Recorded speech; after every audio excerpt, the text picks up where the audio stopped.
You know, our oceans are just full of secrets. But what if one of the biggest secrets wasn't a lost city or a strange creature, but a chemical one?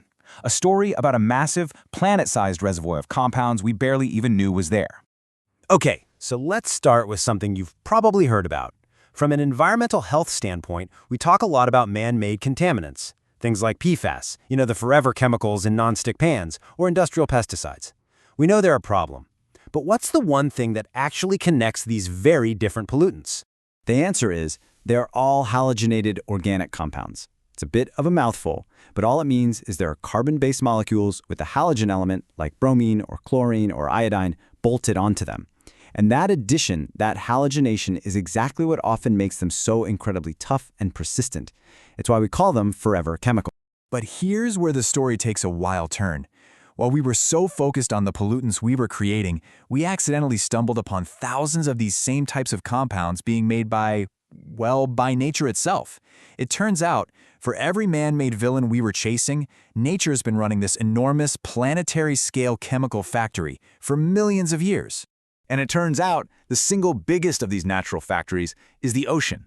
We are just now, for the first time, starting to understand the true size of this hidden reservoir of natural halogens. So scientists have a name for this giant mixed bag of natural chemicals, dissolved organic halogens, or DOx for short. Now, the key phrase on this slide is poorly understood. I mean, we knew these compounds were out there, but how many? What were they doing? Where were they? It was a total mystery, a huge blind spot in our chemical map of the planet.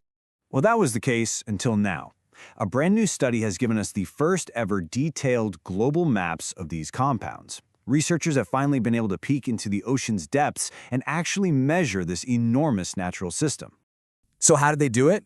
Well, the investigation was incredibly methodical. The researchers zeroed in on two of the most well-studied spots on the entire planet, comparing the Atlantic and Pacific Oceans to start building a global picture.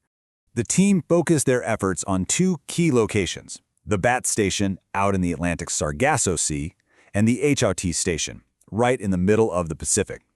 By comparing these two totally distinct environments, they could start to piece together a truly worldwide story.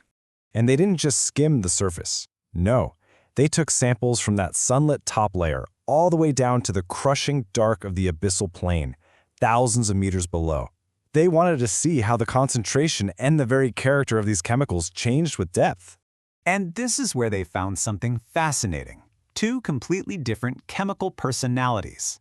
The iodine-based compounds, or DOI, were all over the place near the surface, but they broke down fast and pretty much disappeared as you went deeper.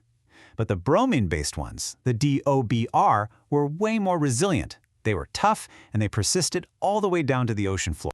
They also spotted a really big difference between the two oceans.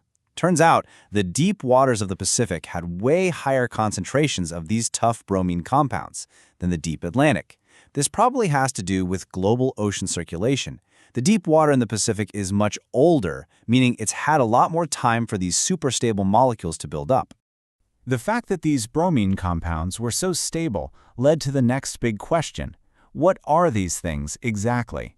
It was time to move beyond just counting them and start figuring out their fundamental chemical structures. And this slide shows the next major breakthrough. Using some really advanced analytical tools, the researchers identified the exact molecular formulas for 92 distinct bromine compounds that had never been seen in seawater before. I mean, for the very first time, they could actually see the chemical blueprints of these mystery molecules. Now, to really get why that's so important, we have to talk about something called refractory organic matter. Think of this as the ancient, stubborn carbon of the sea. It's this huge pool of molecules that just refuses to break down for hundreds, even thousands of years, and it plays a critical role in how the ocean stores carbon long-term. And here's the punchline. The molecular blueprints of these natural bromine compounds look remarkably similar to this incredibly tough refractory stuff. This discovery suggests that these natural halogens aren't just some fleeting chemical blip. No, they are a fundamental, stable part of the ocean's long-term carbon cycle. So let's pull back and look at the big picture. What does all of this really mean? Why does uncovering this massive natural chemical system even matter? Well, the researchers actually calculated the total weight of this newly invented natural halogen reservoir. And the number they came up with is just staggering. It's about 0.8 petagrams. So what on earth is a petagram? It's 1,000 trillion grams. That's 800 trillion grams of these natural compounds. This isn't some minor footnote. This is fundamentally redrawing the chemical map of our oceans. All right, let's boil this all down. What are the key takeaways? First, the ocean is a massive natural factory for these halogenated compounds. Second, the bromine-based ones are incredibly stable, and they're a big part of how the ocean stores carbon. And finally, and this is so important from an environmental health perspective, this is a total game changer. We can't possibly measure the true impact of our man-made pollutants if we don't understand the huge natural background they're flowing into. Knowing this baseline is absolutely critical. Think about it. This entire chemical world, weighing hundreds of trillions of grams, was hiding in plain sight. It really makes you wonder, what other secrets, what other massive natural systems are still down there, waiting for us to find them?